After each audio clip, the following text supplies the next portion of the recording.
So I was cleaning my toy room. This room is my toy room, and I found this. And I was like, "What is that? That looks like an action figure accessory. I mean, it looks like something really important. I better hold on to it." And I kept digging, and I found another one. I'm like, "What? What is that?" I mean, usually like Chotch and like schmutz doesn't get everywhere. And then I kept digging, and I pulled up what was my Mego figures. It was a damn rubber band. The rubber band disintegrated. Thanks, Mego. It's time to talk about modern Mego collecting. Here on Spector Creative.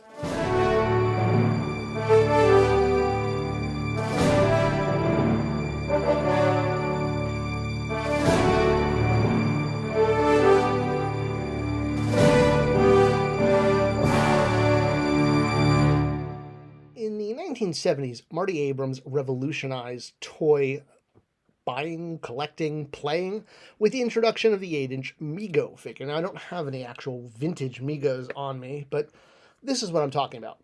My name is Scott Toy Guru Neitlich, and you're watching the Spector Creative channel, where we talk toys, pop culture, and, occasionally history and hieroglyphics. Why am I talking about Mego today? Well, Mego's dying. I mean, I don't mean as a trend. I mean, like, physically falling apart.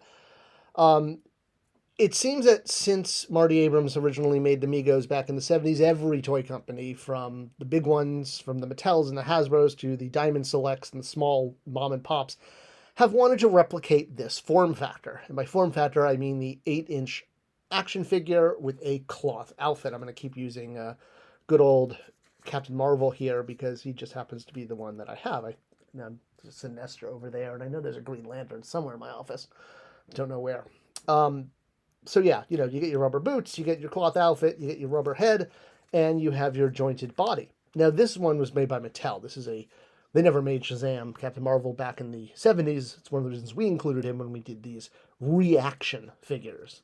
But we did not use rubber bands. We used, there are rubber joints, but they're not literally rubber bands, which is what Mego had.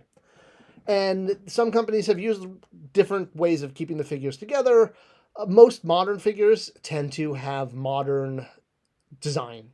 Basically, they don't use the rubber bands, they just recreate the structure and body type of the Mego without actually using the technology, because the original figures were held together by rubber bands. Well, the universal popularity of Mego that's led to everyone from, the Wolfman to Stan Lee being included in this form factor has led, not has led, but about 10 years ago, Target relaunched a modern Mego collector line directly from Marty Abrams, the original creator. Excuse me. We were the collectors. He's a collector too. I actually got to meet him.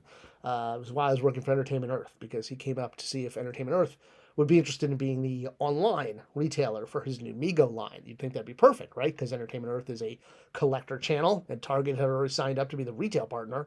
So getting an online partner would just increase the production quota. X amount could go to Target, and then Entertainment Earth could bump it up.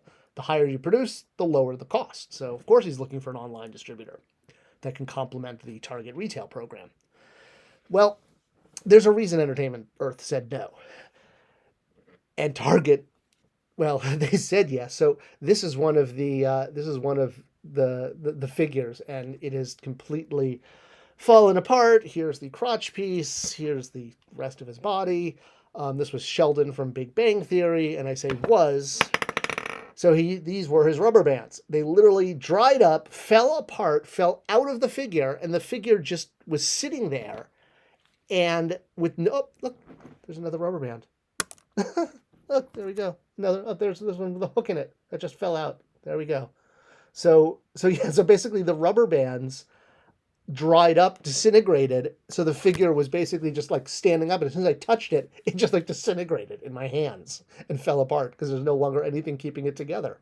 Need a hand? So when they were pitched to Entertainment Earth, they were quick to be like, yeah, we're not going to sell action figures made with rubber bands. And when Target took them, they didn't know. We found out a few weeks later, and toy industry's not that big, that the toy buyer, we were talking to them at Target, congratulating them on getting their Mego line, and so we said, we actually turned it down because we weren't comfortable with the rubber bands. We were just curious, like, what, how did you overcome that issue? Why didn't you have a problem with the rubber bands? And the Target buyer looks at me and goes, "There's rubber bands in there? These toys are held together by rubber bands? I just gave an end cap to toys held together by rubber bands?"